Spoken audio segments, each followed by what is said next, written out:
acrescentar que está debaixo das contas. Pensamento aqui. Pensamento também por um grande escritor aí, eu conheci todos nós, grande revolucionário, José Martí. Ele disse que para cada século que o povo arrasta religiões, tarda pelo menos outros para tirá-los de cima.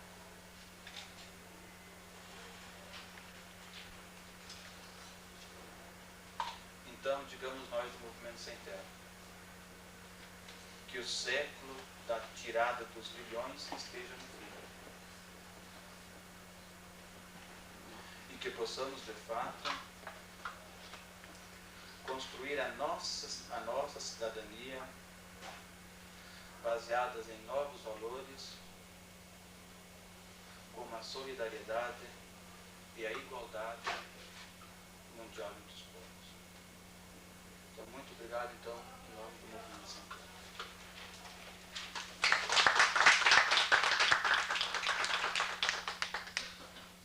A Vanderlei nos lembra a presença saudosa,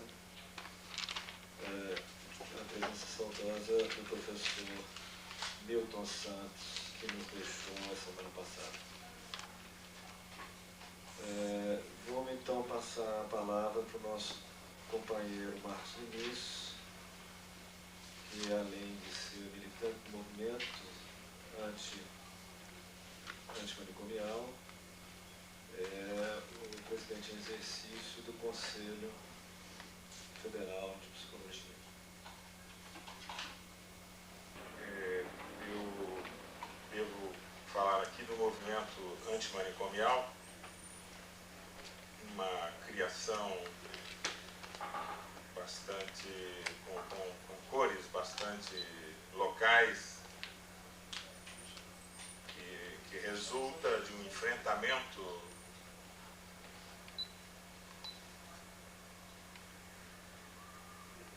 bastante específica de como se colocou entre nós a instituição psiquiátrica, o hospital psiquiátrico. Eu acredito que vou poder esclarecer isso melhor.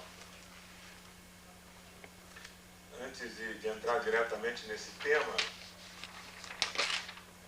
eu gostaria de retomar um pouco a mesma direção já trazida pelo companheiro do MST, porque creio que a crítica ao processo histórico brasileiro ainda não foi suficientemente esgotada. E sempre é possível acrescentar algo mais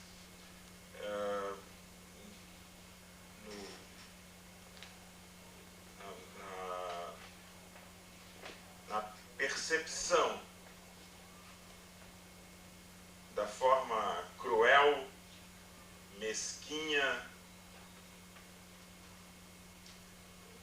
que os processos de dominação construíram em nosso país.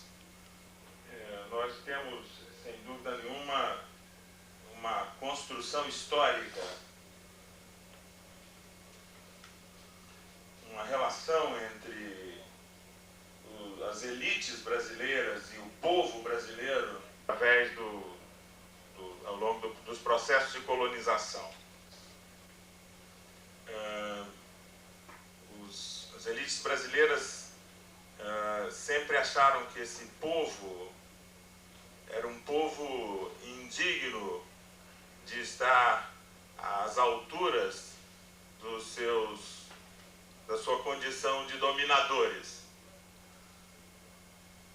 A condição mestiça do povo brasileiro, particularmente, foi temática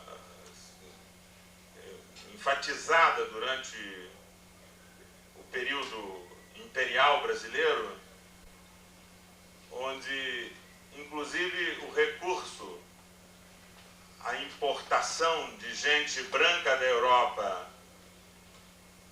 para ver se produzia um melhoramento da raça brasileira foi tentado com ênfase.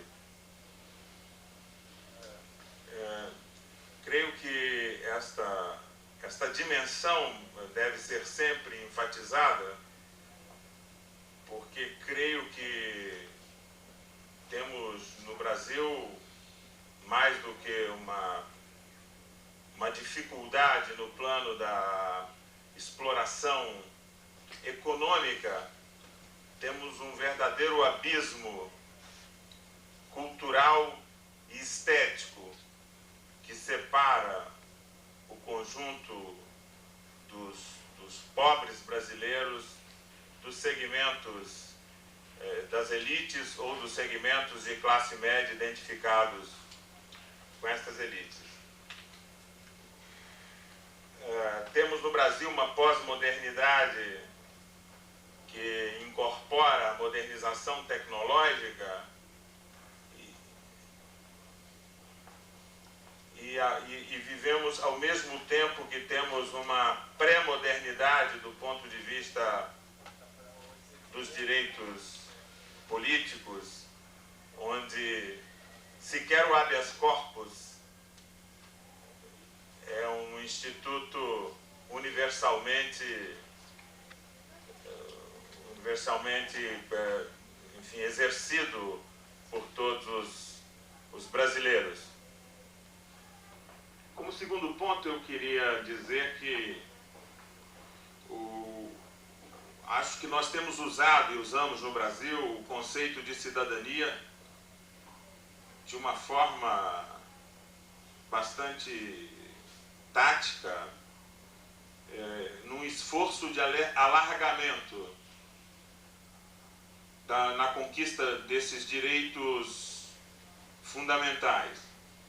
Mas queria pensar que o próprio conceito de cidadania, como uma referência, é bastante estreito e limitado, e não deveria ser a referência para a nossa utopia. Como Karl Marx colocava no livro A Questão Judaica, onde discutia exatamente o lugar do povo judeu no âmbito das sociedades, dos estados nacionais. A ideia de cidadania é uma ideia que afirma os direitos do cidadão como homem isolado, onde a sociedade figura como um mero receptáculo desses direitos que o cidadão deve ter no interior desta sociedade.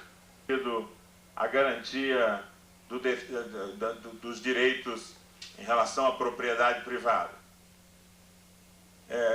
Faço essa crítica porque o grupo social a qual estou vinculado do ponto de vista de movimento é um grupo social que está excluído da cidadania pela sua singularidade psíquica.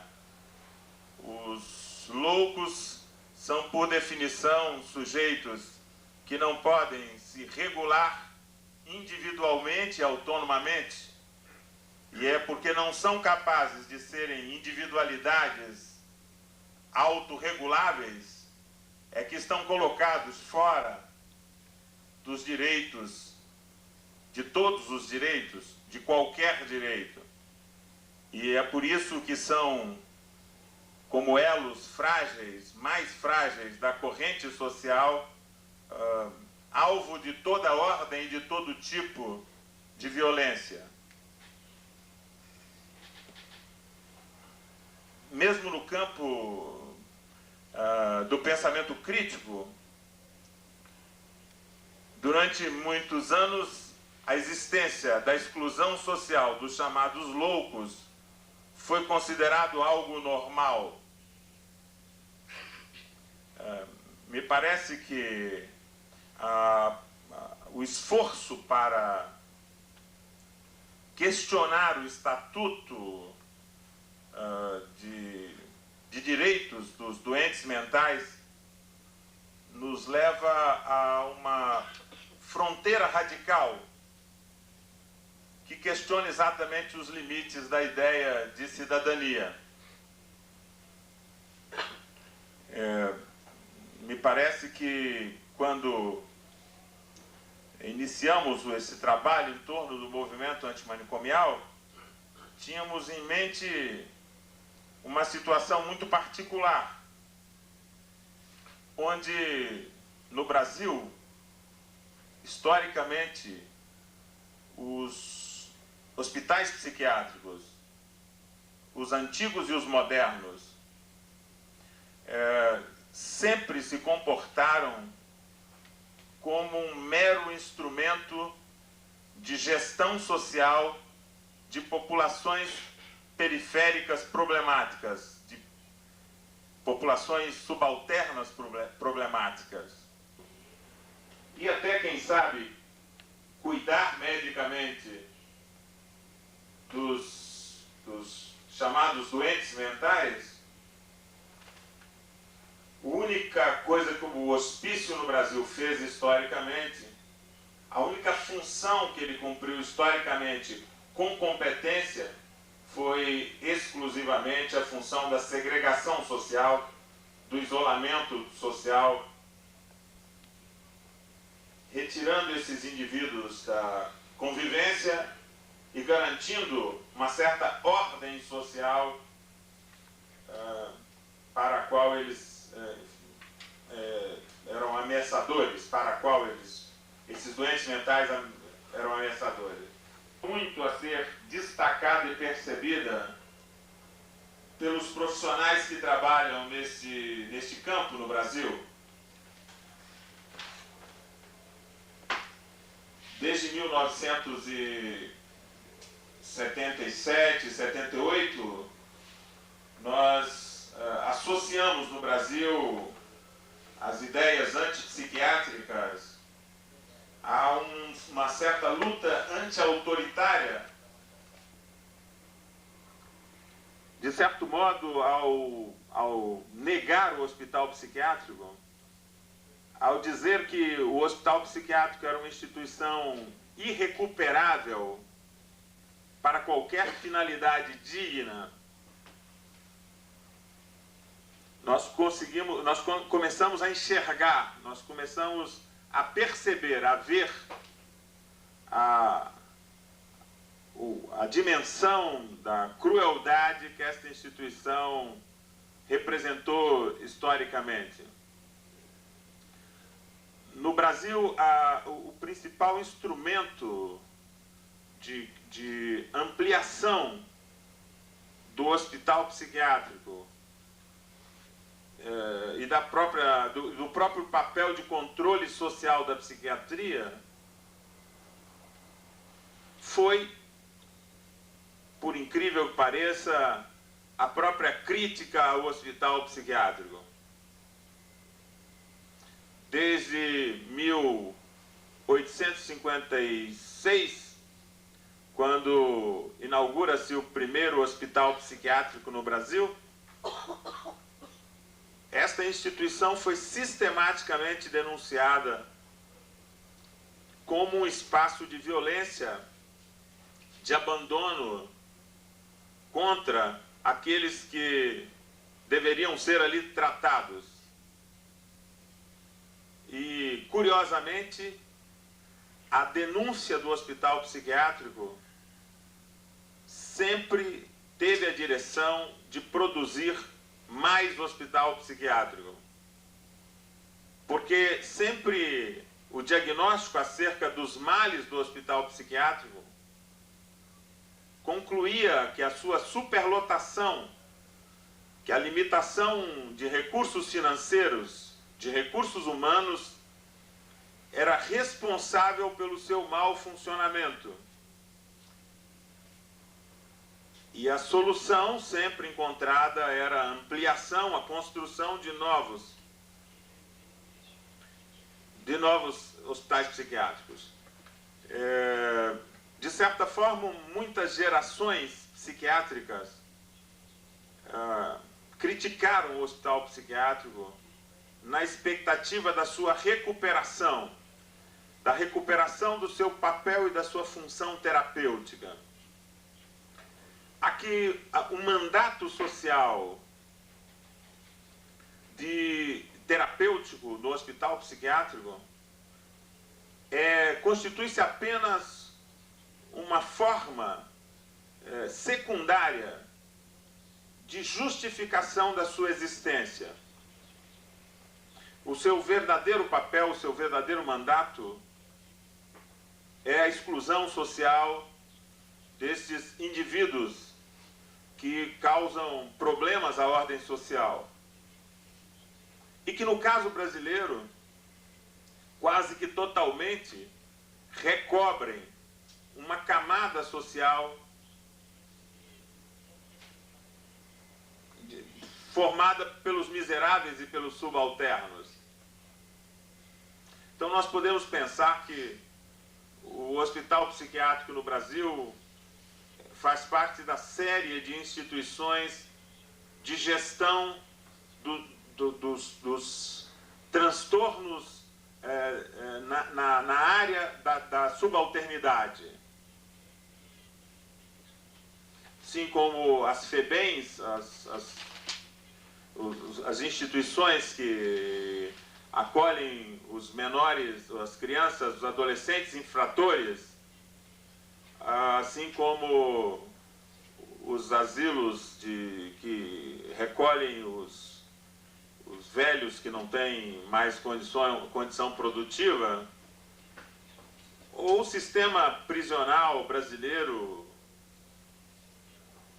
onde fundamentalmente estão presentes os sujeitos egressos desses grupos subalternos.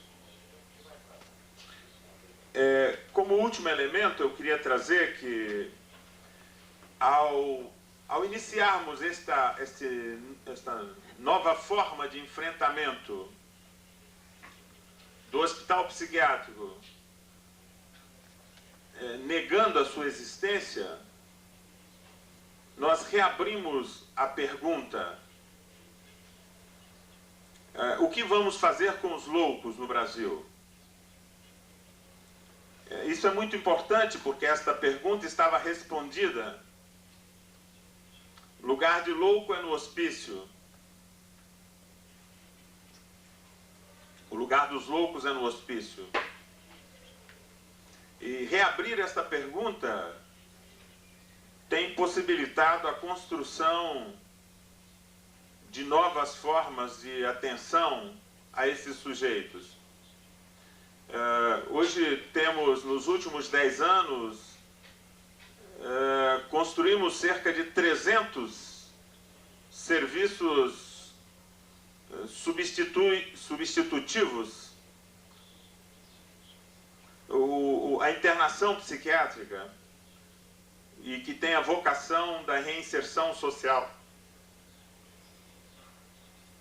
É que durante esse período produzimos também um tipo de ator social que poderia estar aqui muito bem representando esse movimento, que são os próprios usuários dos serviços de saúde mental, que hoje estão organizados em mais de 50 associações de usuários e familiares, e que hoje já realizaram mais de 6 encontros nacionais, onde discutem a sua situação. É sem dúvida um experimento antropológico magnífico, porque a política, a nossa política, mesmo a política que fazemos no campo da esquerda, no campo crítico, trabalha com um conjunto de conceitos, como o conceito de autonomia, como o conceito de democracia, como conceito de representação, que se são difíceis ao exercício da política nos diversos campos de atuação, e creio que todos sabem o quanto é difícil fazer a política no campo da esquerda, no campo crítico, em função das instituições que nós vamos, enfim, acumulando ao longo dos tempos, o conceito de maioria, o conceito de votação, o conceito de defesa de ideias, se isto é muito difícil de ser exercitado de um modo geral, particularmente é um desafio enorme fazer uma assembleia ou fazer um encontro onde as pessoas muitas vezes estão situadas num plano de singularidade psíquica, onde as regras, o estabelecimento das regras tem uma fragilidade constitutiva, a capacidade dos sujeitos participantes de conformarem um conjunto de pensamentos comuns figura como um desafio. Entretanto, apesar de ser absolutamente improvável, existe hoje no Brasil um movimento antimanicomial, onde nós, os profissionais, somos cada vez mais minoritários e estamos colocados cada vez mais num papel de assessoramento. Acredito que isso tem nos feito repensar os nossos conceitos políticos, as nossas formas de organização política. E creio que isso pode ser de grande interesse para todo o campo crítico, o campo dos movimentos sociais, dos movimentos populares, no sentido de que possamos alargar não apenas os conceitos conservadores, como o conceito de cidadania, mas alargarmos, sobretudo, as formas instituídas que têm possibilitado o nosso trabalho político nesse campo.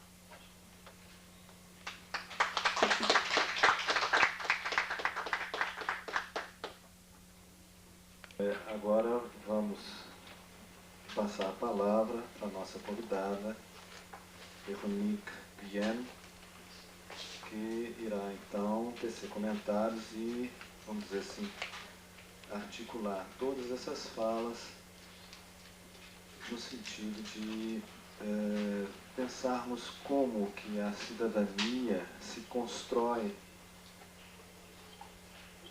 a partir dessas experiências dos movimentos populares. Cet après-midi, ça marche. Et en France, je travaille sur la question de la justice sociale et de la répartition des richesses publiques. Et quand je pensais au Brésil, sans y être jamais allée, c'était pour moi l'image du pays dans lequel il y a peut-être le plus d'inégalité et où cette question de la justice se pose avec le plus d'acuité. Et une de mes questions, c'était jusqu'où ce que je peux penser, réfléchir, peut rencontrer des préoccupations et des projets qui sont ceux des Brésiliens. Et donc je suis très contente d'être là, avec en même temps une crainte qui est de plaquer mes propres schémas sur votre réalité. Et donc ce que je vais proposer comme commentaire, c'est à entendre comme des questions, des hypothèses, et sûrement pas un commentaire définitif sur ce qu'est votre réalité. Alors il y a une première chose qui me frappe à vous entendre, c'est que les mouvements sociaux qui sont les vôtres ne sont pas seulement des mouvements de lutte, mais aussi des mouvements de réalisation concrète, de création d'emploi, de création d'éducation, de création de citoyenneté. Je disais que un des scandales du Brésil, c'était je veux dire que dans un pays comme la France, la question du soutien à l'agriculture, ou la question du ramassage des ordures, ou la question des services d'accompagnement psychiatrique. E essa é uma das vezes promovidas pelo Conselho Regional de Psicologia da Quarta Região, é que a gente tem a oportunidade de discutir mais com os convidados. A mesa hoje vai ser subjetividade e violência. Eu convido as pessoas para virem para a mesa. Eu queria convidar a doutora Juliane Vargas Michel para a mesa, doutor Alfredo Martins,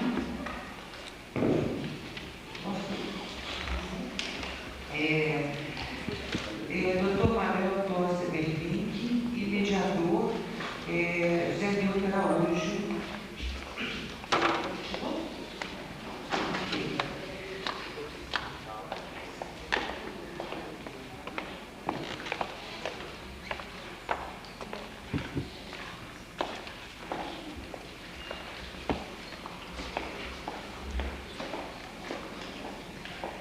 A doutora Jaqueline é doutora em Psicologia Social, professora da Universidade de Paris 7 e membro do Laboratório de Changeamento Social.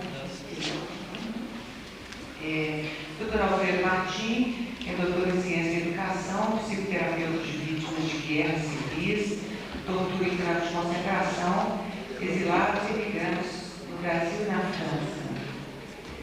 Dr. Manuel Tosse Berlink, doutor e professor da USP, coordenador do Laboratório de Psicopatologia Fundamental. E o mediador vai ser o Dr. Zé Milton Araújo, ele é mestre em Filosofia pela UFMG e doutor em Psicologia pela Universidade de Paris 7. Esse evento tem sido de muita importância das discussões que a gente está levando, né?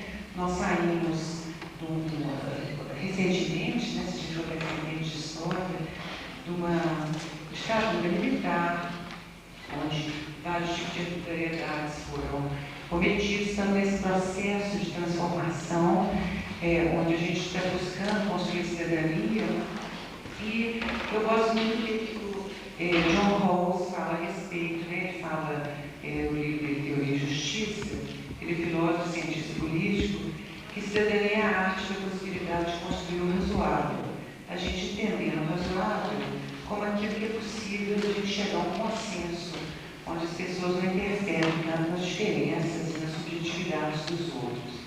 A gente tem visto, na realidade, aqui como que tem sido difícil construir essa cidadania. Os espaços de construção de cidadania ainda são lugares que estão imperando um discurso muito radical, que não permite, vamos dizer assim, que essas diferenças convivam. Então, a gente ainda está aprendendo a construir essa cidadania. Roberto Amato fala que um dos problemas que causam essa grande violência que a gente está vivendo, não é só no Brasil, né, é que nós tivemos um desenvolvimento dos direitos civis e políticos antes dos direitos sociais se desenvolverem. Então, ainda não predomina as relações de opressão. Nossa mesa hoje é subjetividade e violência. Acho que a gente vai poder discutir bastante a respeito disso. Queria passar a palavra agora para a doutora Jaqueline.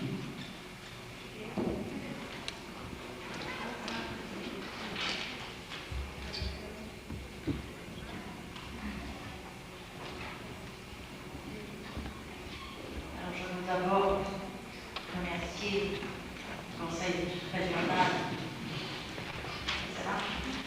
de m'avoir fait l'honneur de m'inviter ce soir parmi vous. Eu gostaria primeiramente de agradecer ao Conselho Regional de ter dado a honra de estar aqui entre vocês.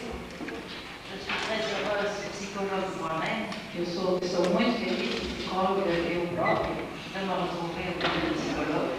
poder me encontrar aqui no meio de psicólogos. J'espère que je ne vous décevrai pas trop par des propos qui sont peut-être déjà très connus de vous. Eu espero não vos decepcionar muito por proposições e propostas que já são bem conhecidas de vocês. Et je m'excuse, bien que je sois déjà venue plusieurs fois au Brésil, de ne parler que le français. E eu me desculpo, apesar de já ter vindo várias vezes ao Brasil, de não falar somente o francês. Alors ce que je vais vous proposer, c'est une réflexion sur les processus de violence, O que eu vou propor é uma reflexão sobre o processo de violência, en référence, j'ai bien entendu, la question de la violence en France. me referindo, se eu entendi bem, à questão da violência na França. Violence qui est préoccupante dans les milieux dits jeunes, Violência que é preocupante no meio da juventude, dos jovens, dans les lycées, dans les collèges, même dans les écoles. na escola de terceiro grau, nos ginásios e mesmo nas escolas em geral, Et qui fait dire à beaucoup que c'est, comme c'est le titre d'ailleurs d'un livre d'un psychanalyste belge, qui dit « Est-ce que nous ne sommes pas dans un monde sans limite ?» que faz com que muitos se perguntem, e esse título está no livro de um psicanalista belga, que é Nós não estamos num mundo sem limite, sans repère, sans père. sem referências e sem pai. Propos contre lesquels je m'inscris dans une certaine mesure. Je pense que les limites ne manquent pas, c'est autre chose qui est en question. Eu penso que os limites não faltam, são outras coisas que estão em questão no caso. Alors, pour commencer ce propos, je procéderai par des affirmations qui sont aussi des propos négatifs, puisque je pense que la violence, c'est d'abord la négation de l'autre. Eu vou começar a proposta por uma afirmação que seja talvez negativa, porque eu vou começar dizendo que a violência é a negação do outro. C'est-à-dire l'affirmation de l'un avec un grand. Isto é, a afirmação do uno com grande Total, aveugle, en proie à lui-même. Uno total, cego, uma presa vulnerável de si mesmo. L'autre, en effet, est nié en tant que semblable. E o outro, ele é desprezado como um semelhante. Effracté, traversé par la pulsion de cet un. Ele é explodido, atravessado pela pulsão do uno. Cette pulsion elle-même informulée et informulable. Essa pulsão sendo não formulada e informulável. L'autre n'est plus que chose saccagée. O outro não é nada mais do que uma coisa sacudida, réduite au désir unilatéral, reduzida ao desejo unilateral, sans que puisse s'intercaler la moindre demande, la moindre attente, sem que se possa intercalar a menor demanda, a menor espera, le moindre repentir. E o menor arrependimento. À travers les objets, c'est encore l'autre qui est pourchassé. Através dos objetos, é ainda o outro que é perseguido. Alors pourquoi l'autre suscite-t-il la violence? Por que então o outro suscita a violência? La réponse est dans la violente, justement, ambivalence que l'autre éveille. A resposta está justamente na violenta ambivalência que o outro desperta. On peut prendre appui aussi bien sur la psychanalyse que sur la phénoménologie. Podemos recorrer tanto à psicanálise quanto à fenomenologia de Hegel. La violence de la pulsion n'est effective que de la rencontre de ce qui lui fait obstacle. A violência da pulsão, ela só é efetiva ao encontrar a propulsão que a ela faz obstáculo. Et l'autre est justement un obstacle privilégié. E o outro, então, um obstáculo privilegiado. Il est ce que je ne suis pas. Ele é aquilo que eu não sou. Et cela remet en question ce que je suis. E isso recoloca em questão aquilo que eu sou. le contredit en quelque sorte. O contradito, de certa forma. Il est déjà ma mort, Ele já é a minha morte, il borne mon horizon, ele limita o meu horizonte, obstacle où vient échouer ma prétention illimitée. obstáculo onde vem fracassar a minha pretensão ilimitada. Si je lui reconnais sa place, Se eu reconheço a ele o seu lugar, je ne peux plus occuper toute place. eu não posso mais ocupar todo lugar. Il m'évacue du monde. Ele vai me excluir do mundo. L'autre me menace autant qu'il me fascine. O outro me ameaça, assim como ele me fascina. J'en ai besoin, je le désire, Eu tenho necessidade, eu o desejo. il m'effraie. Ele me amedronta. Je n'existe que dans un rapport ambivalent à lui. Eu só existo numa relação ambivalente com ele. Je me constitue et me maintiens contre ce qui n'est pas moi, Eu me constituo e me mantenho contra aquilo que não é o meu ego, dans la différence ou l'opposition. seja na diferença ou na oposição. L'identité se fonde dans l'altérité. A identidade se fundamenta na alteridade.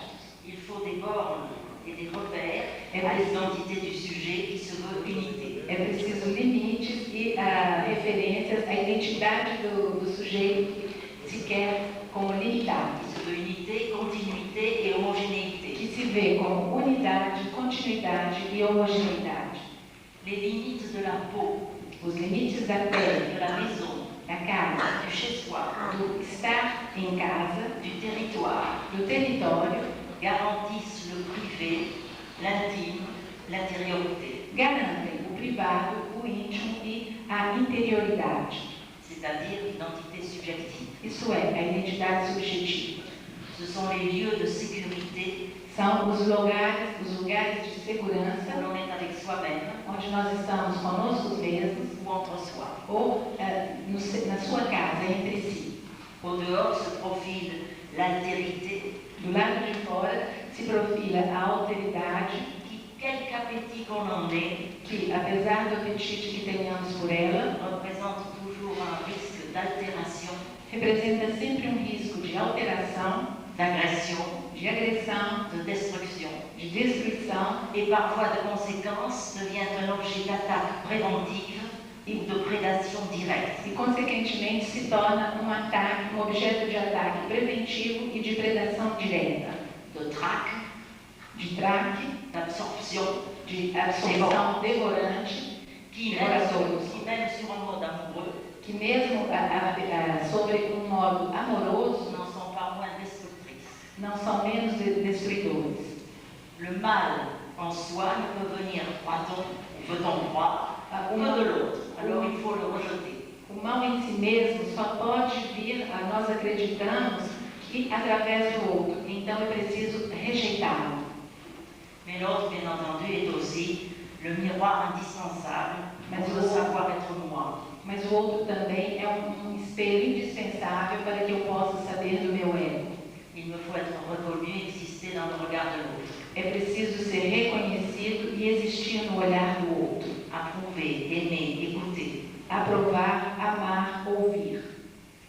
Alors cet autre, vous voyez, est autant un danger que l'espoir d'être. Este outro, vocês estão vendo, é todo um perigo do que a esperança de ser. Cet autre aussi me met dans la rivalité par rapport à l'objet. Este outro também me coloca na rivalidade em relação ao objeto. C'est la possession qui déclenche la jalousie, É a posse que vai desencadear o ciúme, la haine, l'agressivité, o ódio, a agressividade puis la destruction de l'autre ou de l'objet. e depois a destruição do outro e do objeto. Or, les sociétés, en s'organisant, Olha, as sociedades, ao se organizar, ont réparti les objets, mais aussi les ont raréfiés. dividiram os objetos, mas também os tornaram raros. L'objet réparti inégalement O objeto dividido de maneira inigual, on est passé du partage solidaire à la répartition autoritaire et inégale. passamos da divisão solidária para a repartição autoritária e inigual. Plus l'inégalité mais a inegalidade é forte, plus la pulsion brimée file en dépression. mais a pulsão, Brimée contrainte. mais a pulsão limitada de exigência se torna depressão. En résignation ou en éruption sauvage. Ou erupção selvagem. Les éruptions peuvent être à leur tour canalisées par des chefs qui l'orientent et l'idéalisent. C'est la révolution. As erupções podem ser canalizadas pelos chefes que a orientam e a idealizam. É a revolução. Voyez que semblable et pourtant irréductible, l'autre m'installe dans le paradoxe. Vocês podem ver que, parecido e, no entanto, irredutível, o outro se instala no paradoxo. La tentation de la servir, en être le prédateur triomphant. A tentação de a servi-lo e de ser daí um ser predador triunfante. Cette prétention coïncide avec l'effroi d'en être la proie anéantie. Essa pretensão coincide com o medo de ser a proa que se agiganta. Voilà. A presa, a caça que se agiganta. La proie anéantie. Então vamos repetir aqui.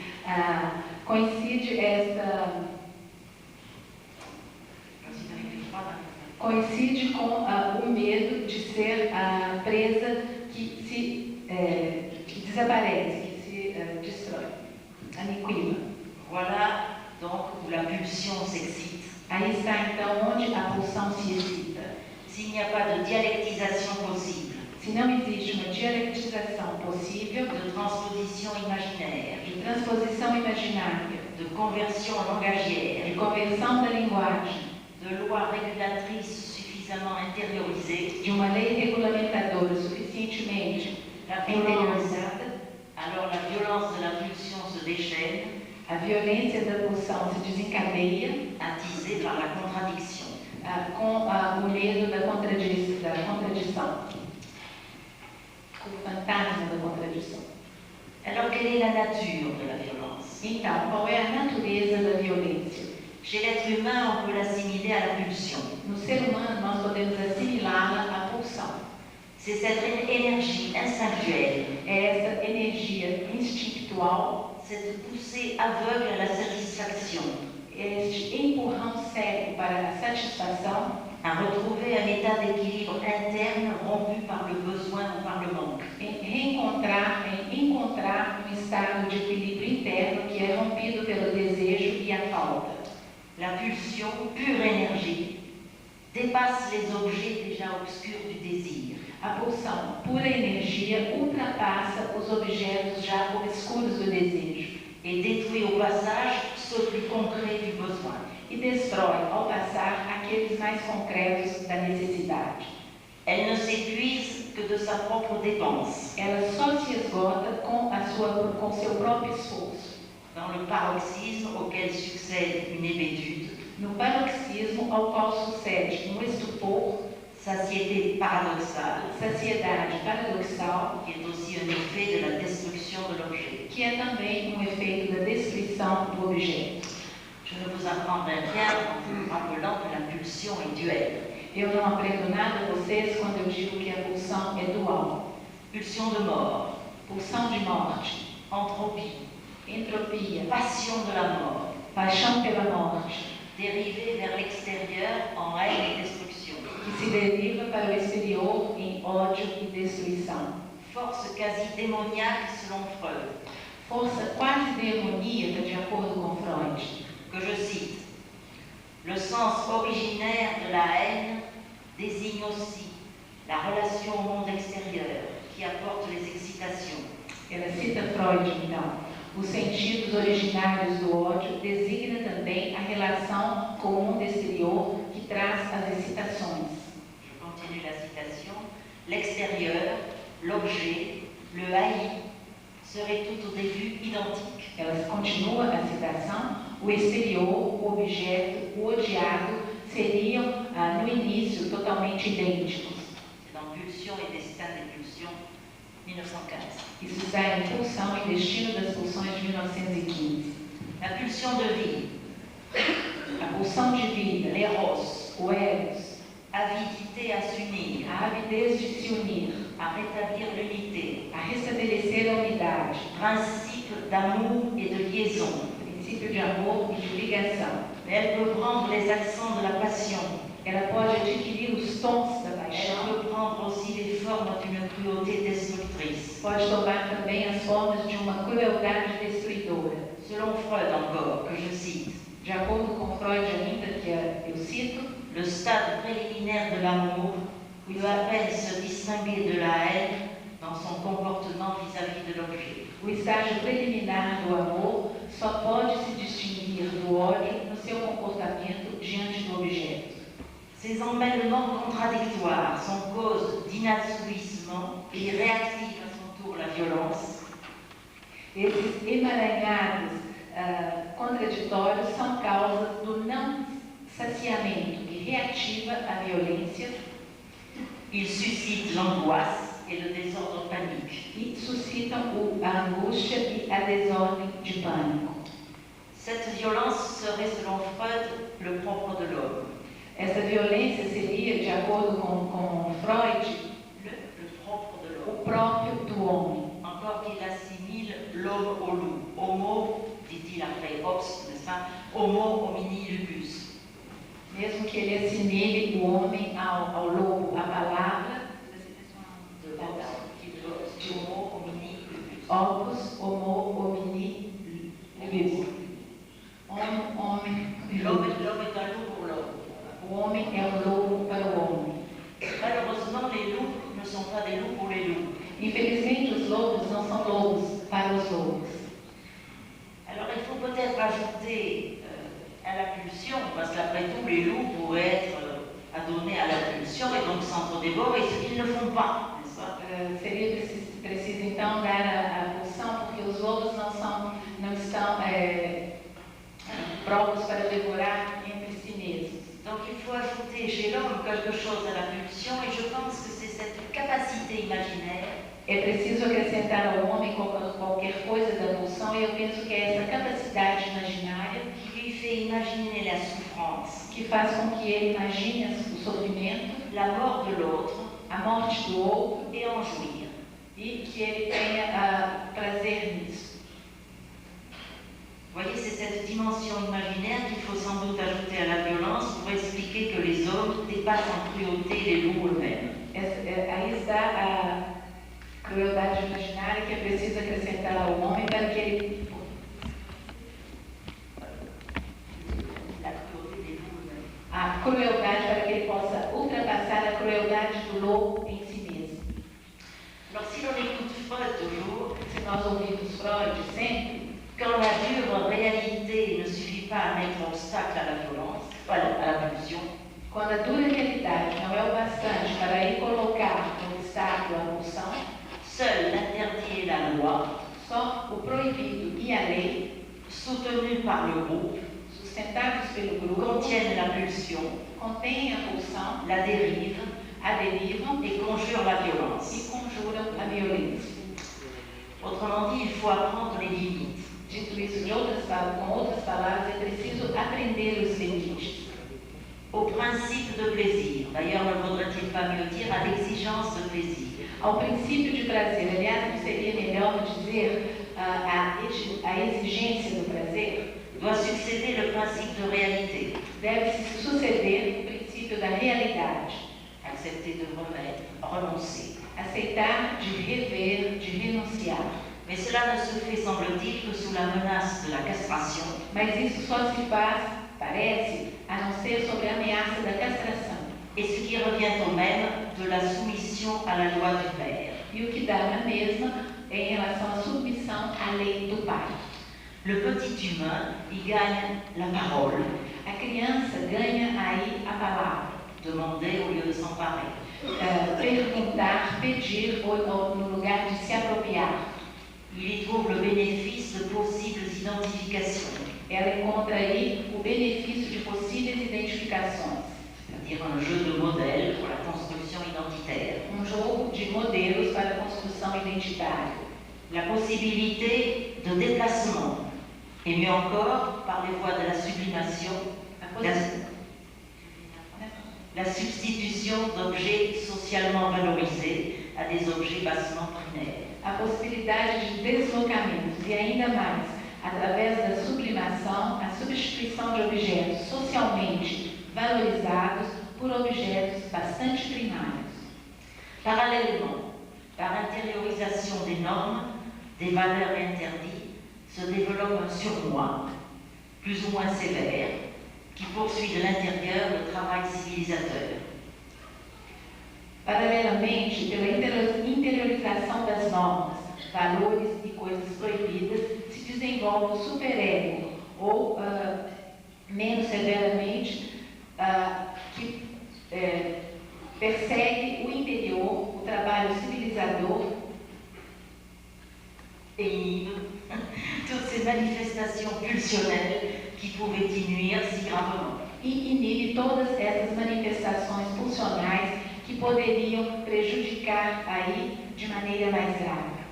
Pourtant, je préfère dire que c'est la symbolisation qui est la conjuration de la violence. Eu prefiro então dizer que é a simbolização, que é a conjuração da violência. En effet, la socialisation, c'est la capacité acquise d'établir des relations ajustées à soi, aux choses et aux autres, par l'introduction du sujet dans l'ordre symbolique. A socialização é a capacidade adquirida de se estabelecer relações ajustadas a si próprio, às coisas e aos outros, através da introdução do sujeito na ordem simbólica. C'est-à-dire par l'intermédiaire du langage, Isso é, por intermédio da linguagem. celui-ci s'interposant entre la pulsion et ses objets, Este se interpondo entre a pulsão, esta se interpondo entre a pulsão e os seus objetos, la retraitant en quelque sorte dans son registre, la soumettant à ses règles, a modificando de certa forma no seu registro, submetendo-a às suas regras. ainsi passant par les doubles filtres et mise en forme de l'imaginaire, imaginer au lieu de faire, et du symbolique, l'ordre du langage, la formidable énergie de la pulsion se domestique. Passando assim por duplos filtros e formação do imaginário e do simbólico, a ordem da linguagem, a formidável energia da pulsão se domestica. Alors on peut penser que la violence peut être comprise comme une manifestation de la pulsion en l'absence de symbolisation ou son débordement qui déchire le tissu symbolique. A violência, então, pode ser compreendida como manifestação da pulsão na ausência de simbolização ou no excesso que destrói o tecido simbólico. Contrariée par les obstacles de la réalité, l'exigence brutale a déjà trouvé des soulagements et des échappées dans l'imaginaire. Contrariado pelos obstáculos da realidade, a exigência brutal já encontrou alívios e se escapa pelo imaginário. Le symbolique, le recours au langage, la mise en signe et en parole, détourne la violence et la soumettant aux règles de l'échange et de la pratique, est une prise en compte de l'autre et un retour à la réalité, et autorise ainsi l'acte solidaire, la coopération, c'est-à-dire la vie sociale. O simbólico, o recurso à linguagem, a colocação da linguagem em sinais e em palavras, desvia da violência, submetendo as regras da troca e da prática, levando em conta o outro e retorna à realidade, autoriza o ato solidário, a cooperação, a vida social. L'enfant est introduit au registre symbolique par le jeu continu et précoce des relations dans lesquelles il se trouve pris. A criança é introduzida no registro simbólico pelo jogo contínuo e precoce das relações na qual ele se encontra, onde ele se deixou entrar. Où ces premiers autres Ou os primeiros outros lui accordent une place singulière dão a ela lugar singular et lui font manier les codes d'agencement et pratiquer les règles. e faz com que ela possa manobrar os códigos de agenciamento e praticar as regras. Mais l'accès au symbolique est un processus fragile, Mas o acesso ao simbólico é um processo frágil. en dehors d'une incapacité congénitale congénitale du sujet. fora da incapacidade congenital do sujeito. Sa compromission peut avoir des causes plurielles, indépendantes ou interdépendantes. A sua compromissão pode ter causas plurais, independentes ou interdependentes. Aux origines de la violence interviennent des facteurs physiques, Nas origens da violência intervêm fatores físicos, psychiques et sociaux. Alors il faut là parler du trauma. Aí então nós devemos falar do trauma. Le trauma qui déchire le maillage symbolique, le tissu langagier, qui est incapable de retenir l'impulsion, peut se définir comme violence subie, effraction. O trauma que destrói o tecido simbólico, a trama da linguagem, capaz de reter a pulsação, pode se definir como violência sofrida, effração. L'externe s'engouffre dans l'interne, en détruit l'équilibre, livrant le ou les sujets au désordre et à la souffrance. O externo é tragado pelo interno, destrói aí o equilíbrio, lançando os sujeitos na desordem e no sofrimento. Le trauma suscite des défenses pathologiques désordonnées, non des défenses du moi normal, organisées ou adaptées. O trauma suscita defesas patológicas, desordenadas, não as defesas do ego normais, organizadas e adaptadas. L'afflux d'excitation intolérable demande à être liquidé. O afluxo das excitações intoleráveis pede para ser liquidado. L'expulsion de l'excitation dans sa corporéité renvoie littéralement le trauma en effractant l'extérieur, dans l'instant, sur un mode atemporel. O afluxo das excitações intoleráveis pede para ser liquidado. A expulsão da excitação na sua corporeidade remete literalmente o trauma, explodindo o seu interior no instante, sobre o modo atemporal.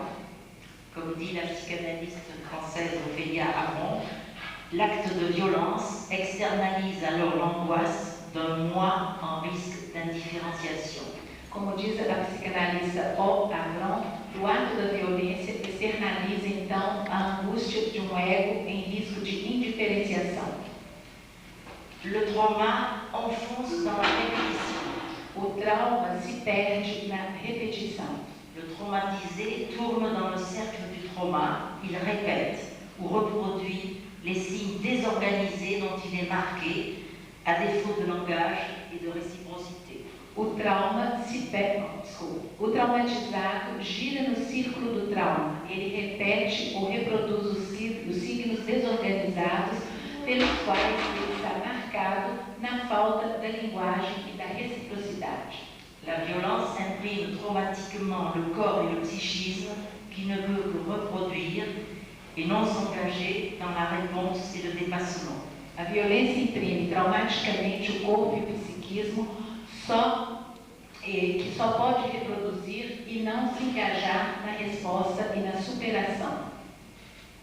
Les violés deviennent souvent des violeurs, les maltraités des maltraitants. O violado torna-se frequentemente o violador e o maltratado aquele que maltrata.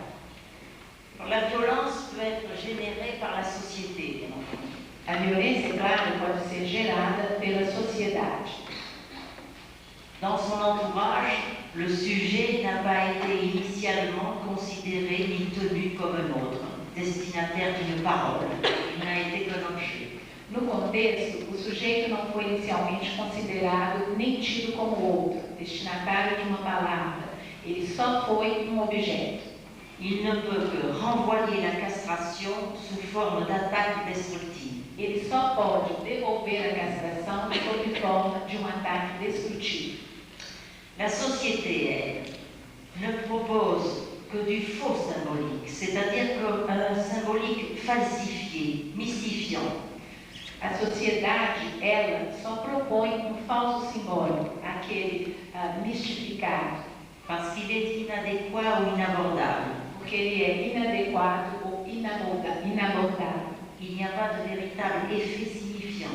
Não existe verdadeiro efeito significante. Il est frustrant, c'est-à-dire qu'il n'y a qu'une absence de possibilité à partir de ce langage social. Ele é frustrante, isto é, só existe uma ausência de possibilidades a partir dessa linguagem social. Il produit en fait de l'exclusion subjective et objective. Ele produz a exclusão subjetiva e objetiva.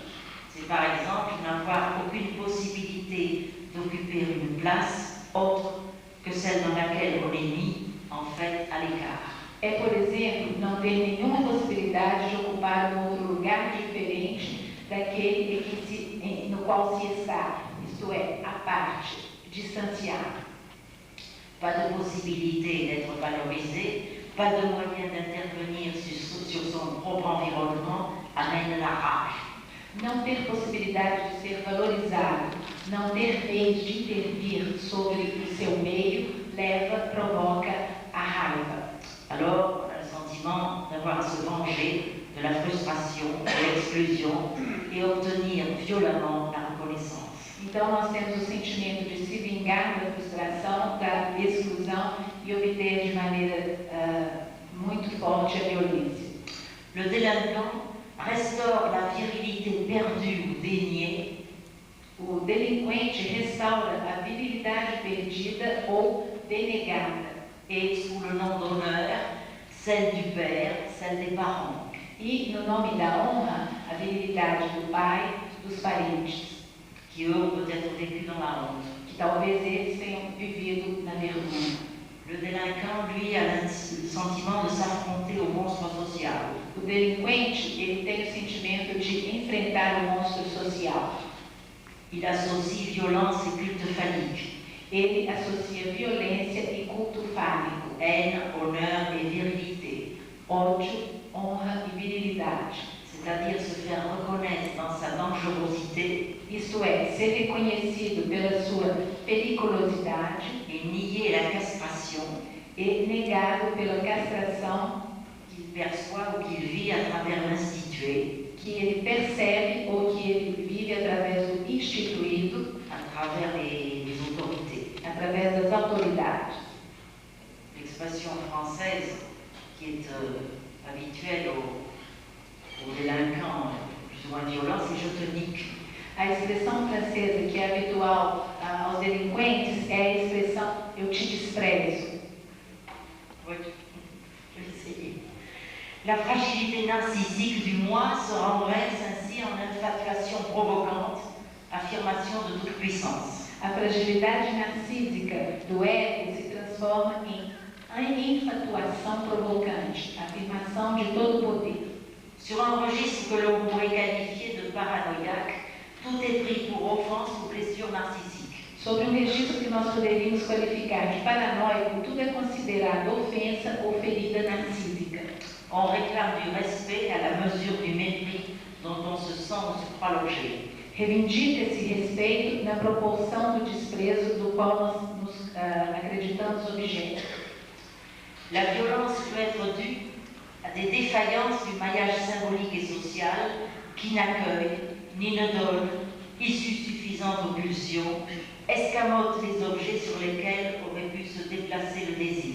A violência só pode ser devida às falhas do tecido simbólico e social que não acolhe nem dá saída suficiente às pulsações e escamoteia os objetos sobre os quais teria podido se deslocar o desejo.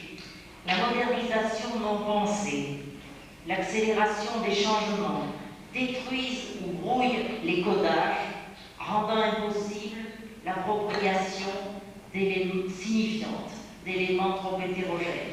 A modernização não pensada, a aceleração das mudanças destroem ou confundem a codificação, tornando impossível a apropriação significante de elementos heterogêneos. La société rend plus ou moins accessible, en effet, les systèmes de communication et d'échange qu'elle promeut. A sociedade torna mais ou menos inacessível os sistemas de comunicação de trocas que ela promove. Le codage symbolique, par exemple le codage par l'argent, et captif donc de modes spécifiques dont certains se trouvent concrètement exclus. A codificação simbólica, por exemplo, a codificação do dinheiro, está presa ou só depende de coisas específicas das quais alguns se encontram completamente excluídos. Quand tout se code en termes d'argent, de valeur monétaire, dans une société où on n'en a pas, on se sent forcément exclu de ce type de codage, et donc du symbolique. Então, quando nós temos esse código, essa codificação do dinheiro e nós não temos acesso a ele, a gente se sente excluído. Le langage officiellement praticable désigne des objets qui sont, par exemple, le langage publicitaire désigne des objets, excite autour d'objets qui sont hors de portée. A linguagem oficial que é praticada como a linguagem publicitária designa objetos fora do alcance. Ce langage ne fait plus sens, il n'a plus qu'une fonction d'excitation pulsionnelle. Essa linguagem não tem mais sentido, ela tem apenas a função de excitação pulsional. Cette excitation ne trouve pas de débouché dans le système d'échange et de reconnaissance sociaux. Essa excitação não encontra saídas dentro do sistema de trocas e de reconhecimento social. Ceci explique aussi les nouveaux territoires de la violence, où tout signe qui relève du système social. Par exemple, en France, on attaque maintenant les conducteurs d'autobus qui vont dans les banlieues chercher les personnes pour le déplacement, pour leurs emplois, pour faire leurs courses, etc. Ils sont systématiquement agressés, même parfois blessés par des jeunes qui ont la rage, comme ils disent, et qui amènent des grèves des transports, parce que bien entendu, les chauffeurs de bus ne veulent pas se faire transporter. Bom, isso explica também os novos territórios da violência, onde todo sinal referente ao sistema social é recebido ou percebido como uma provocação. Então, ela deu exemplo do que os delinquentes na França estão fazendo frequentemente hoje, né? Eles atacam os chofés de ônibus que vão ao subúrbio, à periferia, muitas vezes com pedradas ou agressões bem maiores. Eu acredito que é como acontece aqui. Alors, cela déclenche immédiatement tout signe social, vous voyez, est perçu comme une provocation et déclenche une riposte réflexe. Isso desencadeia uma reação reflexa a todo sinal de provocação. Et les signes sociaux et les insignes sociaux agissent comme des signaux de passage à l'acte qui prennent vaguement place dans un scénario de revanche, c'est-à-dire de réversion de la perte. Ce que je n'ai pas, c'est toi qui me l'as refusé, tu me le paieras. L'autre est toujours, autrement dit, un rappel de la blessure. Os sinais e as manifestações agem como sinais de passagem ao ato que tomam vagamente um lugar no contexto de revanche, isto é, de reversão da perda. O que eu não tenho foi você que me recusou, então você vai me pagar isso. O outro é sempre uma lembrança da ferida. Les appartenances culturelles, religieuses, idéologiques ont perdu leur solidité et leur stabilité. Les mouvances démographiques entretenues par les dynamiques économiques créent des populations sans amarre pour lesquelles l'accès au symbolique ne trouve plus de médiation. As raízes culturais, religiosas, ideológicas perderam a sua solidez e a sua estabilidade. As mudanças demográficas mantidas pelas dinâmicas econômicas criam populações sem amarras, para as quais o acesso ao simbólico não encontra mais mediações. Ou bien les formes que revêtent ces médiations symboliques s'avèrent incompatibles, bien que leurs produits, exposés dans les vitrines de la modernité, eux, soient toujours enviables. Ou bem, as formas que elas revestem se mostram incompatíveis, embora os seus produtos expostos nas vitrines da modernidade, estes produtos sejam desejáveis. Autrement dit, ce n'est pas tellement l'absence de limites qui est la clé des violences et des transgressions, mais bien plutôt le chômage, les modes de consommation, l'urbanisation, et derrière, les impératifs économiques, les modes de production, les systèmes d'enrichissement autrefois dénoncés par Marx, tout ce qui crée de l'exclusion et donc, justement, des limites qui ne se justifient que par le primat de l'économique conçu comme enrichissement privilégié. Com outras palavras, o que não é a ausência de limites, que é a chave das violências e das transgressões, mas o desemprego, os modos de consumação, a urbanização e, atrás disso, os imperativos econômicos, modos de produção, sistema de enriquecimento, anteriormente denunciados por Marx. Tudo que cria a exclusão é, então, justamente os limites que não se justificam através do predomínio do econômico concebido como enriquecimento privilegiado. C'est cette mouvance sociale qui, en dénaturant, en falsifiant le symbolique, s'exerce comme un véritable trauma sur des populations qui n'ont plus à se vouer qu'à la violence. São essas mudanças que suscitam angústias e reações desordenadas. Trata-se aí de uma mutação dolorosa, mas dentro da ordem da evolução das sociedades que estão vivendo, que se inscreve na história. Ela vai parar, se desculpando por ter sido um pouco longa.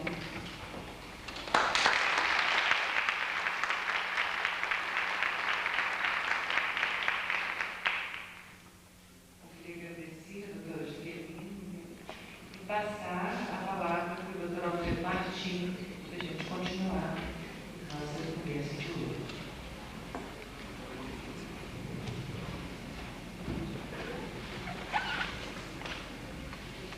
Bien, você tem tido uma tradução simultânea do francês para o português. Agora vai ter que ter uma tradução simultânea do portunhol para o português. Não tem intérprete. Então eu vou tentar fazer o melhor portunhol do que eu sou capaz. Queria agradecer o convite ao Conselho e agradecer a presença de todos vocês aqui. Eu vou falar primeiro de minhas implicações neste tema de subjetividade e violência. E logo vou falar dos impactos da violência sobre a subjetividade em um caso, em uma situação psicossocial muito particular, que é a situação de tortura. Depois vou falar de algumas sequelas, algumas consequências psicopatológicas e, para terminar, alguns instrumentos e estratégias de trabalho que talvez possam ser úteis aqui no Brasil, em Belo Horizonte em particular. O portunhol espantoso que estou falando é devido ao fato que sou de origem argentina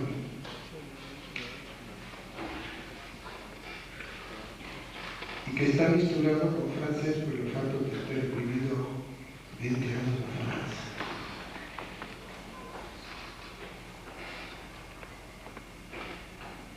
Estou falando desta subjetividade e violência, primeiro como homem, como pai de 7 filhos, 3 dos quais foram adotados pelo fato que seus pais biológicos têm sido torturados e desaparecidos durante a época da ditadura argentina. Outra implicação neste tema tem a ver com o fato que, durante todos estes anos, tenho sido militante dos direitos humanos, muito religado, sobretudo, às mais loucas da Praça de Maio, Argentina, as mais desaparecidas, que depois de mais de 25 anos continuam ativando, militando na Praça de Maio para demandar justiça. Talvez seja bom lembrar que, nesses anos de chumbo, nós só tínhamos uma ditadura na Argentina, sino também aqui no Brasil, em toda a América Latina. E que esas dictaduras estaban ligadas entre sí pelo famosísimo Plano Cóndor. Y que aquí no Brasil, en esa época, tive un colega noso, psicoanalista, no Rio de Janeiro, llamado Amílcar Lobo, que fue denunciado por su complicidad con los torturadores. Es otra implicación totalmente opuesta.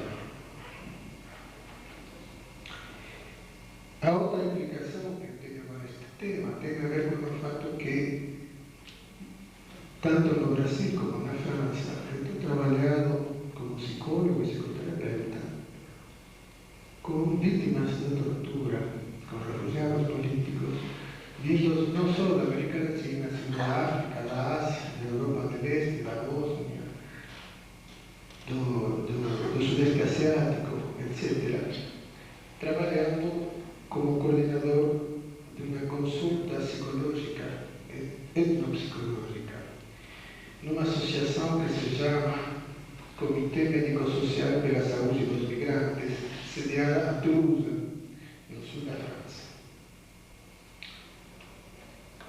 Entonces, a partir de esto, de esta experiencia, de estas explicaciones, que voy a intentar dialogar con ustedes. Paso a ver algunos impactos de la violencia sobre la subjetividad. La violencia de muchas formas, no solo estupro o abuso sexual infantil, no solo fobia, desempleo, no solo falta de tierra y de educación. Tem todas esas herramientas más de una manera complementar, porque Jacqueline de falar, se la ligó a violencia, a los fatos pulsionales individuales, ¿no? Yo diría que la violencia siempre es institucional.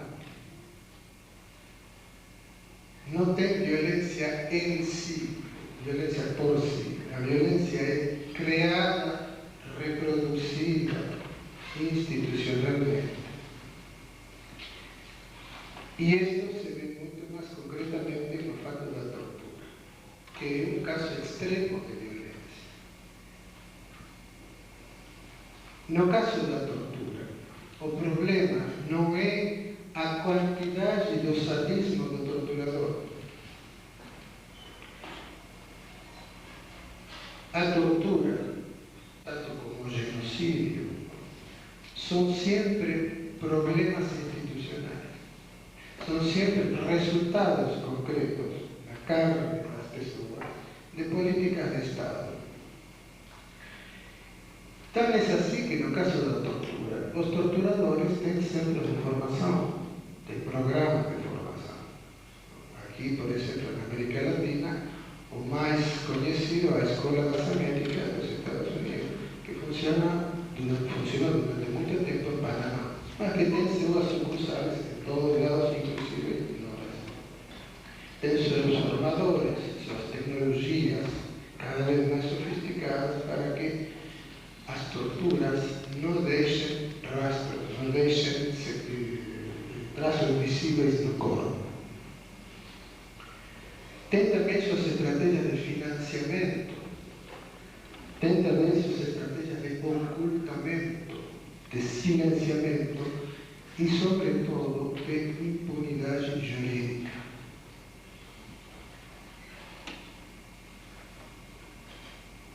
Quando a gente faz o trabalho clínico com as vítimas da tortura, eu acho que não podemos esquecer todas estas considerações. Só que se a gente esquece, temos o risco de cair em cumplicidades duvidosas e antiéticas. Os dispositivos clínicos não só mexem com o imaginário, com o transferencial, não só mexem com as pulsões, com os edipos, etc., sino também os dispositivos clínicos, eles mesmos, nós mesmos, como terapeutas, somos atravessados pelas instituições do Estado.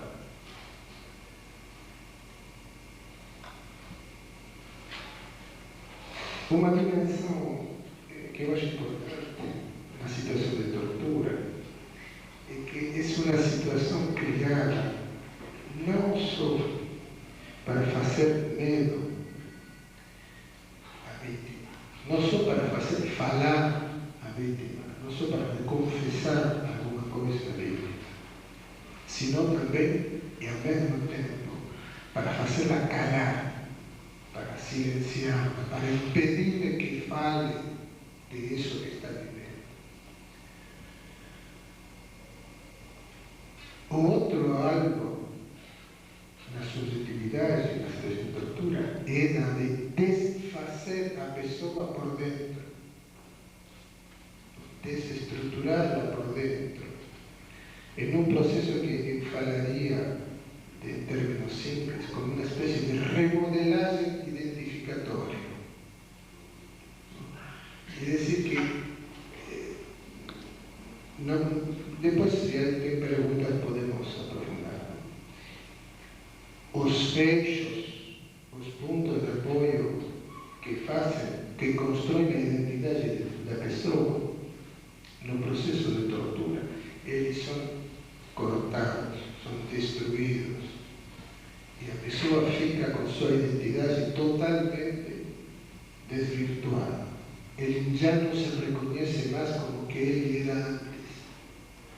Este é um processo que às vezes tem situações paradoxais. Só vou citar dois exemplos. Um deles é o famoso síndrome de Estocolmo, pelo qual a vítima termina enamorando-se do torturador, termina tomando o partido do torturador. O segundo exemplo, que tem dentro desta linha foi teatralizado numa peça de teatro pelo psicoanalista argentino Tato Pavlovsky. É uma peça de teatro muito boa, com muito êxito. Ele teatralizou a situação de tortura e esta relação tan complexa entre a torturadora e sua vítima. Uma peça de teatro chamada Paso de Dos. Não sei se tem sido traduzido. Paso de Dos, como en el ballet, ¿no? Le pas de deux.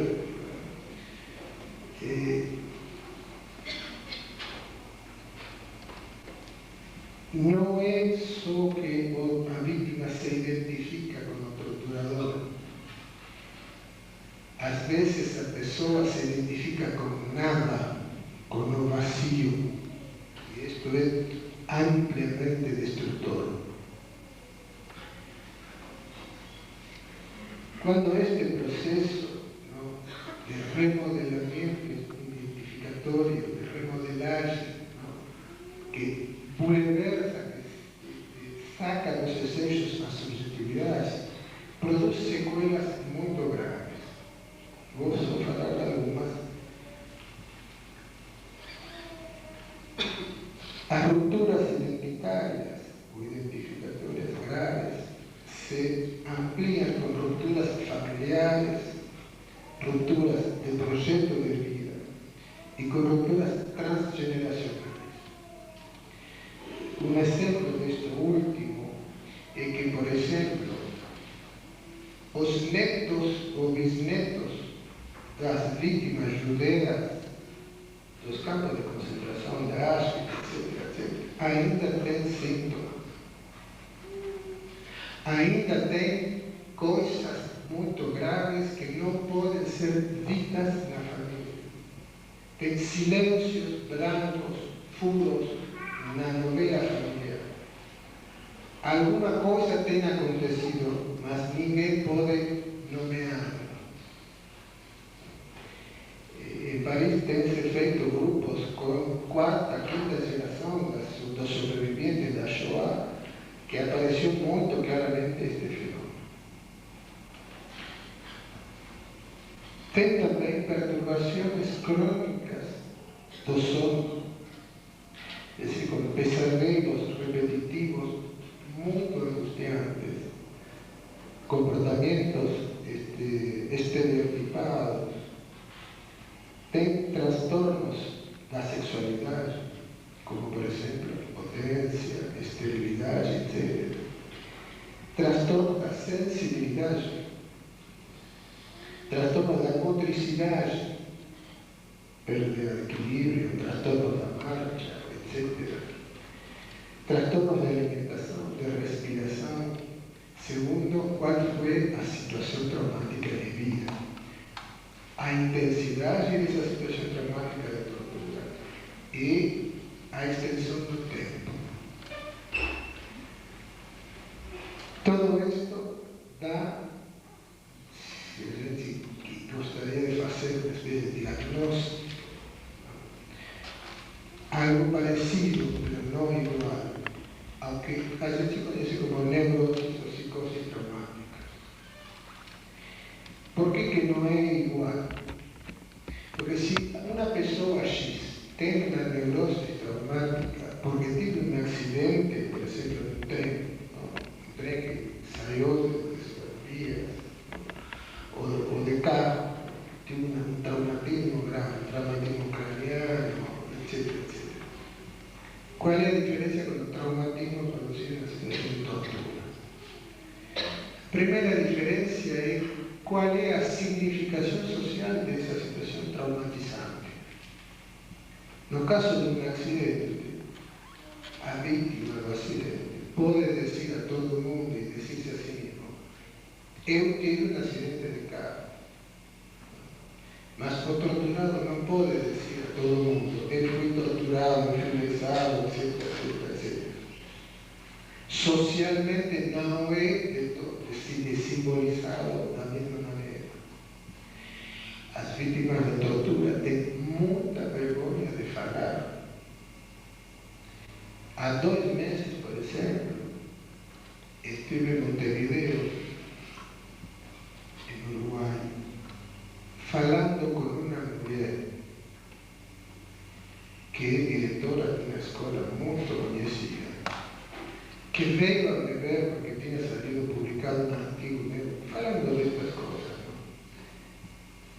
Começamos a falar e no momento me disse: olha, eu gostaria de falar com você algumas coisinhas. Tudo bem. As coisinhas levaram até as 3 da manhã. E as coisinhas eram que, olha, é a primeira vez, depois de 20 anos, que eu posso dizer para alguém que eu fui torturado pela ditadura militar uruguaia. É a primeira vez que eu posso contar para alguém o que tenho vivido nessa situação. O que tenho sofrido, o que me fizeram,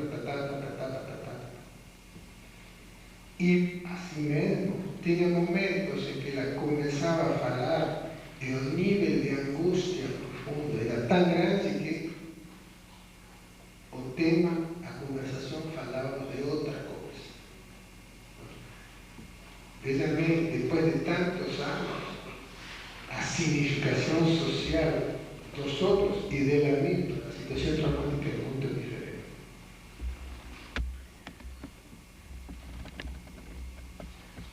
A outra coisa, a outra situação que faz a diferença entre uma psicose traumática a uma neurose traumática comum e uma ligada à situação de tortura é o fato que, na maioria das vezes, na grande maioria das vezes, lamentavelmente, os torturadores estão em liberdade. A situação, do ponto de vista jurídico-social, é de impunidade. Não sei se você tem visto anteontem no jornal o fato que um torturador célebre na Argentina, tristemente célebre capitão Astiz, responsável pela morte e desaparição de 2 freiras francesas, de várias mães da Praça de Maio e de vários cidadãos italianos, tem sido requerido pela justiça italiana. Mas ele não é extraditado. Ele tem sido publicamente amnistiado pelo governo democrático. E no mesmo momento em que a justiça francesa condenava Astiz pela tortura e desaparição das freiras francesas, a justiça argentina anistiava ele e o promovia na hierarquia.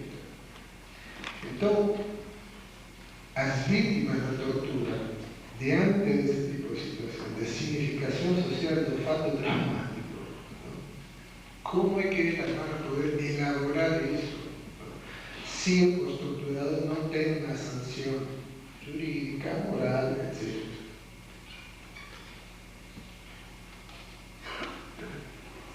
Por isso que esta questão das neuroses traumáticas ligadas a situações de tortura não se pode resolver com um monumento nem com uma indenização. Isto se resolve com justiça.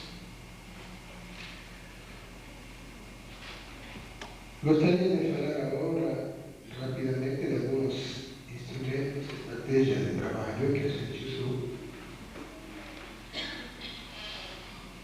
no Comitê Médico-Social por a Saúde e Enfermidade de Toulouse.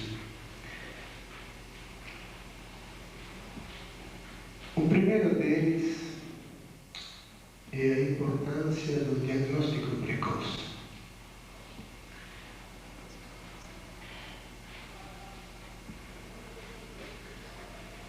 Como em muitas outras doenças, situações difíceis, o diagnóstico precoce ajuda a montar uma estratégia clínica. Nesta situação de tortura é ainda mais importante. Como é que a gente faz?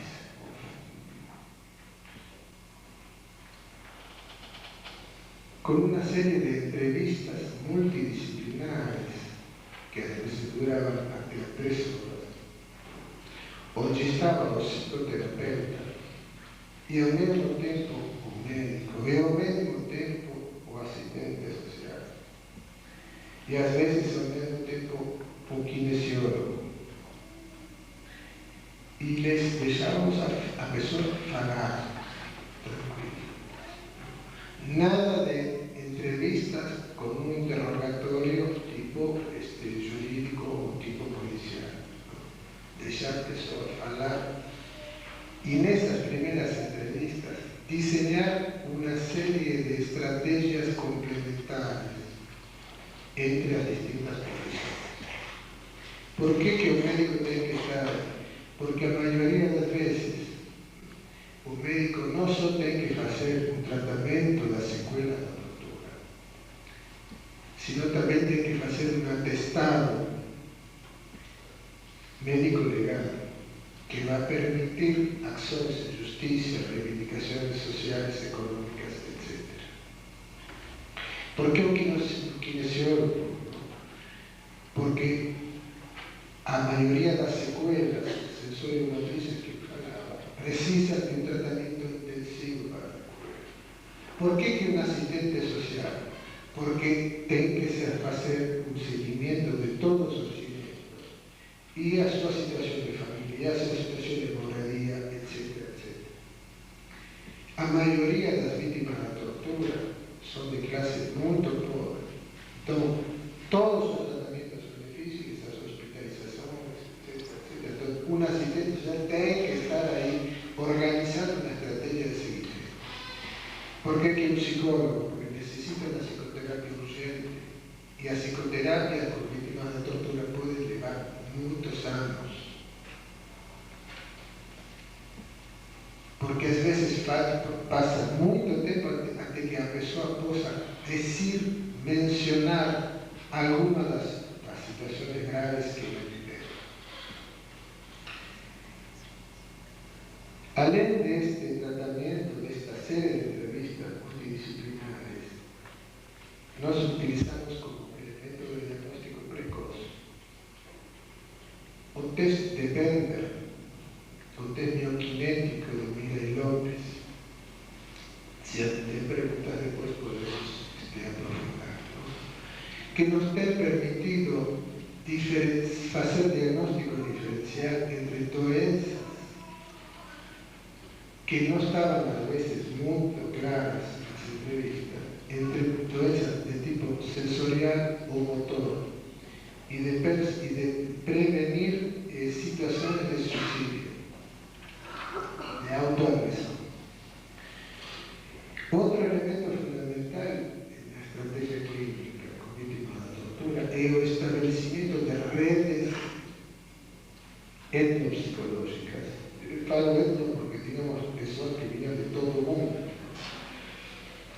Y un elemento fundamental da resi era los intérpretes, las lenguas, pessoas dos distintos países, y que no só conheciam a língua, sino lo más importante, a conhecimento da cultura. Son paréntesis. ¿Por qué que a cultura es importante en este trabajo? Conocer a cultura.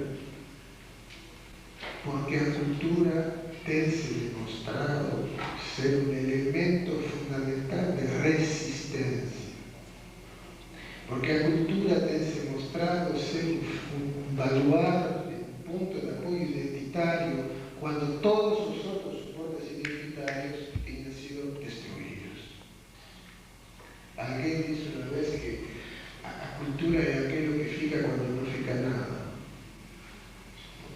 Todo foi perdido. Então, nestas redes, além do nosso equipe, além das intérpretes, nós tínhamos contatos locais, regionais, nacionais e internacionais com muitas pessoas e profissionais das cidades de fora, associações de bairro, de moradores, igrejas, etc, etc. Então, permitíamos assegurar algo que, dentro do que é a consideração teórico-técnica da psicoterapia institucional, que é um dos baluartes do nosso trabalho, é o que dá a continuidade da atenção às pessoas. Vou explicar mais um pouco. Um dos problemas que aparece na terapia com vítima de tortura é a ruptura dos cuidados. As pessoas começam a venir e depois é muito fácil que é uma ruptura no segmento, uma ruptura no tratamento. Podemos analisar quando, como, porque isso tem muitas coisas a trabalhar aqui. Mas o que nós temos que prevenir é essa ruptura. Temos que produzir um dispositivo que dê continuidade aos tratamentos médicos, psicoterapêuticos, etc. Por isso tem que ter uma rede de trabalho interprofissional.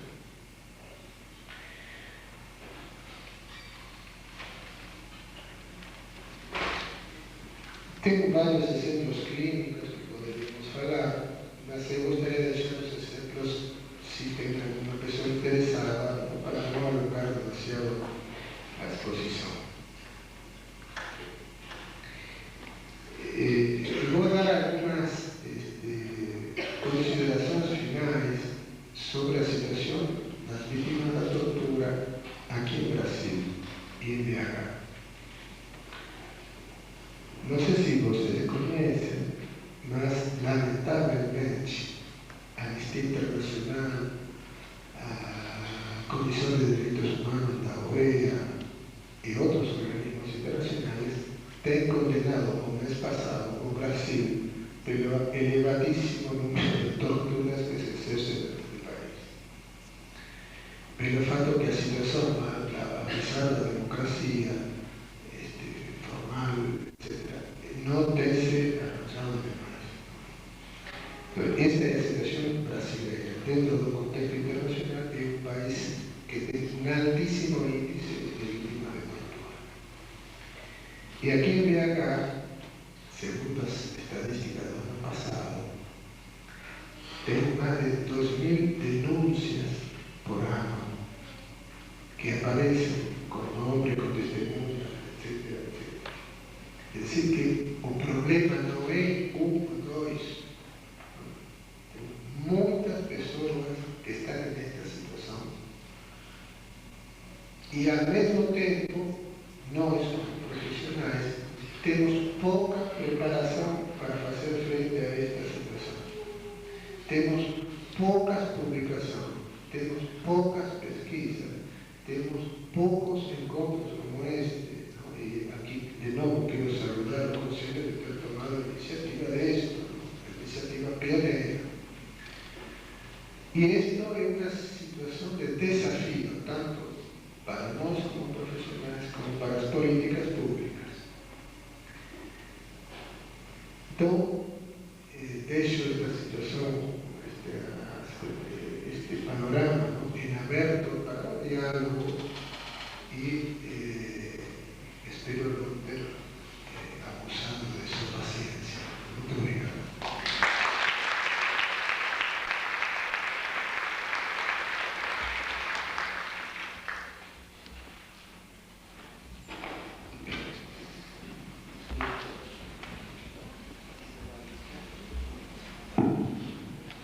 Agradeço, doutora Alfredo. Com certeza a gente vai pensar muito disso, né?